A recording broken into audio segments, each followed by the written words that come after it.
Welcome to the Tinkercards video gallery. I got another project for you here using the boxed blooms by STAMPlorations. So it's a set of 4 square stamps containing a blossom, a flower, and some sentiments.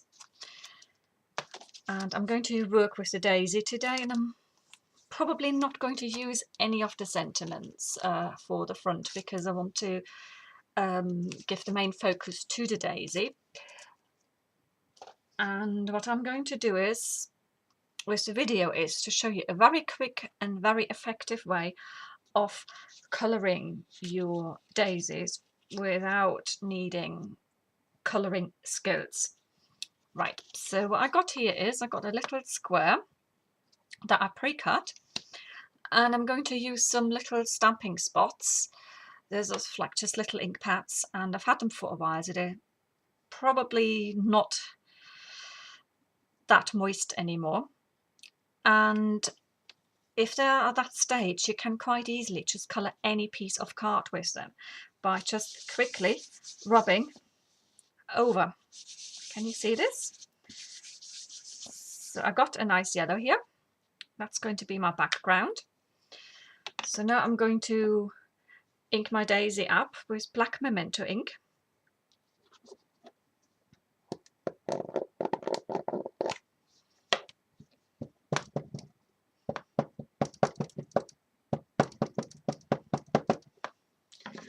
And stamp it right in the center of that square. Doesn't have to be 100% perfect, just go for it.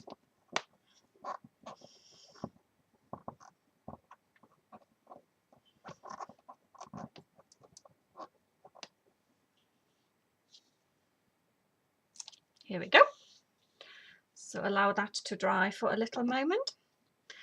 And what I'm going to do, because I want to add just a little bit of a sort of extra depth to it and an extra splash of colour, so I'm going to colour the centre with Pro markers.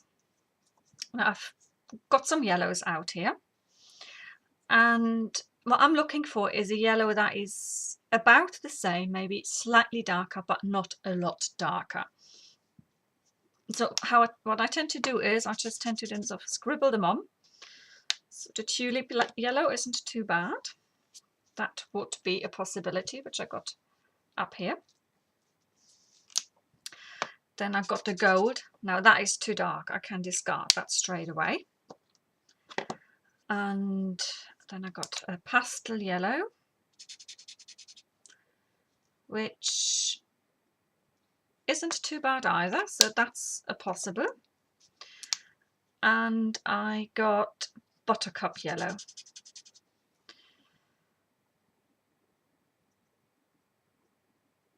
So I think the tulip, for what I want it for, is a bit too bright. So I'm probably going to go actually with the buttercup, which was the last one. It's very similar to the yellow that I used.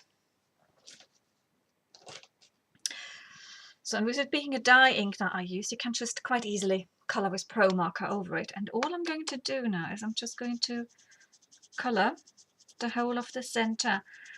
And what will happen is the bit of shading that you got from colouring your piece of white card will still show through the Pro marker colouring once it's dry. But it just adds that little bit of extra something. And then the other thing I'm going to do in order to sort of give a bit more dimension is I got a cool grey 1 Pro marker, and I'm just colouring around the edges here, sort of fill in the square. You don't have to put on much, just once, no big blending needed, just colour in.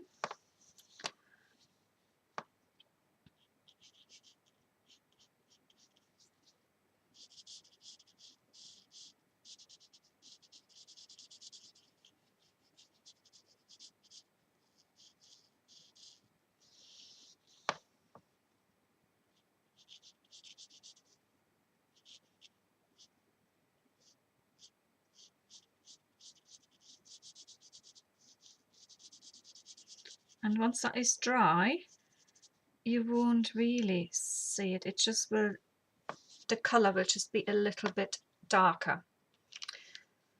So can you see the effect? I'm just going to get it a little bit closer to the camera, hoping that the light is okay. So I've already prepared 3 squares and my craft base card. So that's going to look a little bit like this once it's finished. Now I've got, I already have some 3D foam behind these, and I might actually leave the yellow without it because it looks quite nice. So whenever I'm working with sort of aligning squares in such a way, I tend to place them before I stick them down. So I'm going to start with my pinky one, take off the backing,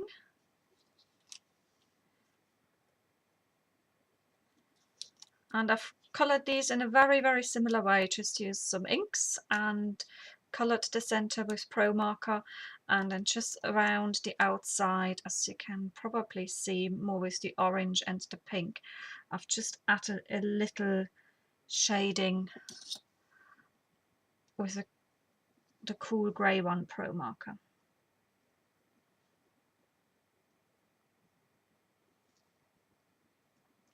So that is one in.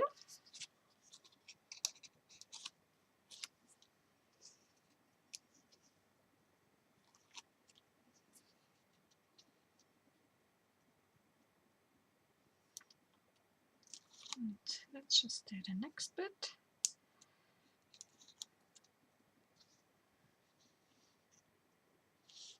This is just a very good, fun and quick way of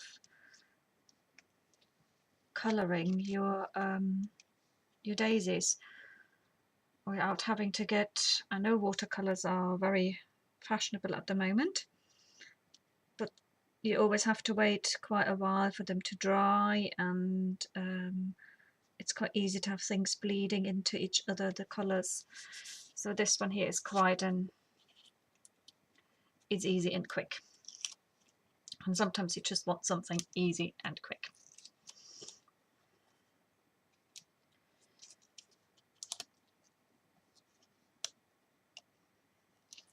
So let's take this off. Yeah, I've decided to leave a little margin around my my daisies rather than cutting them too closely to the box. So that is that, and I'm just going to put a little bit of glue on this here. I can do something like that. No, not today. Let's get a little quick bit of glue on here. Not very much. And I'm going to just stick that in place and stick it flat down. So that adds just another dimension to the card then. So that is that. And next I'm going to stick this down. Now I've got a little ribbon which I've coloured in using the same inks. It's just like a natural cotton twine that's used for parcels.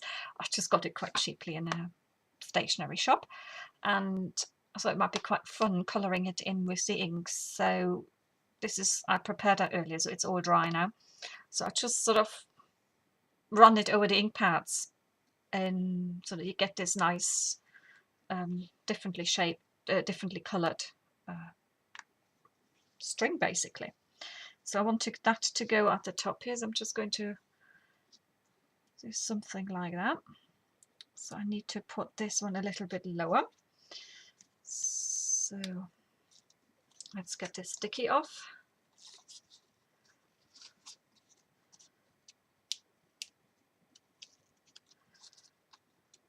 So you can see I had already prepared this, because this is a batch of a few cards that I'm making with tutorials, given that I'm going away and I just wanted to record them quite quickly. So I'm quite happy with this. I'm leaving myself enough space with the twine above, so I'm sticking it down and just go for it. I quite like the look of the craft card with these colours. Initially I thought I might want to do maybe do it white, but then I thought craft might look quite nice with the slightly rough twine here. So let's just get that a little bit there. I need a bit more. So all I'm going to do is I'm going to tie it into a knot, and then I can always realign things as to where I want it to go or not. And it's quite nice if you can do sort of ribbon in that is just matching, that matches your colours from the stamping that you've done. And this one is quite it's pretty much perfect for that. So what I'm going to do now, I'm going to snip this off a little bit. This off a bit. And then I'm going to untwine this.